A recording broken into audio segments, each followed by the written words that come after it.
প্রজাপতির পিছনে ঘোরা দরকার নাই, ফুলের চাষ করো, দেখবে যে প্রজাপতি তোমার পিছনে ঘুরবে। 15 সালে ভারতের ইন্দোর প্রদেশে গিয়েছিলাম। ইন্দোর মধ্যপ্রদেশের রাজধানী ইন্দোরে একটা debate competition, south Asian debate competition ছিল। তো সেখানে যাওয়ার পরে একটা চিড়িয়াখানা দেখতাম, আসার সময় মুম্বাইতে একটা চিড়িয়াখানা দেখতে পেলাম, ডারউইন চিড়িয়াখানা। তো চিড়িয়াখানায় 3টা মূর্তি বড় বড়, শুরুতে একটা মূর্তি 2 চোখে হাত, একটা মূর্তি 2 কানে হাত, একটা মূর্তির মুখে 2 হাত। হিন্দি ভাষা লেখা আছে, আমি বুঝতে পারলাম মানে কি লেখা। আমি জিজ্ঞেস করলাম এখানে কি লেখা আছে। তো তারা বলে এখানে লেখা আছে 2 চোখে হাত মানে আমি খারাপ কিছু দেখবো না, মুখে 2 হাত মানে আমি খারাপ কিছু বলবো না, আর কানে 2 হাত মানে আমি খারাপ কিছু শুনবো না। আমার খুব দাগ কেটেছে। দেখো, তুমি যদি খারাপ কিছু না দেখো, তুমি কখনো খারাপ কিছু মানুষকে বলবাও না, আর তুমি যদি খারাপ কিছু না বলো, তুমি খারাপ কিছু শুনবাও না। দ্বিতীয়ত দেখলাম একটা বানর ধরার প্রক্রিয়া দেখাচ্ছে। একটা খাঁচার মধ্যে কিছু বাদাম রাখা হয়েছে, একটা ছিদ্র রাখা হয়েছে। বানর আবার বাদাম খুব পছন্দ করে, সে বাদামটা পছন্দ করে, সে বাদামটা নেওয়ার জন্য হাতটা ভিতরে নেয়।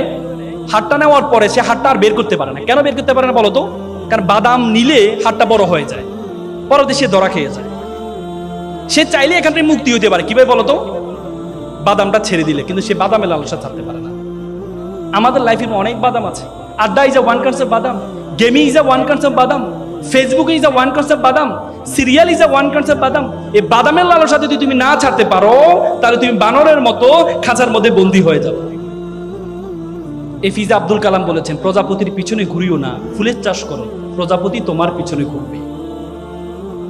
প্রজাপতির পিছনে ঘোরা দরকার নাই, ফুলের চাষ করো, দেখবে যে প্রজাপতি তোমার পিছনে ঘুরবে। তোমরা জানো দাবানল একটা অঞ্চলে দাবানল হচ্ছিল।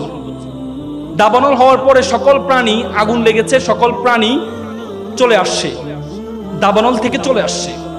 তখন হাতি দেখলো, হাতি নীতিতে সবাই চলে আসে। হাতি দেখলো তার মাথার উপর দিয়ে একটা ছোট্ট একটা পাখি, হামিংবার্ড, একবার এদিকে যায় একবার এদিকে আসে। সে তাকে ধরলো, এই তুই কই যাস? সে বলল, ওস্তাদ ক্ষমা করবেন, আমি নদীতে যাচ্ছি, নদীতে নিয়ে একটু পানি নিয়ে দাবানলে নিক্ষেপ করছি। তোর পানি দিয়ে কি হবে?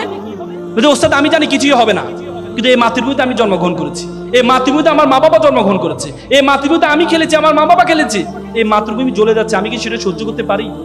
আমি আমার যতটুকু সামর্থ্য আছে ততটুকু মাতৃভূমিকে রক্ষা করার জন্য চেষ্টা করছি।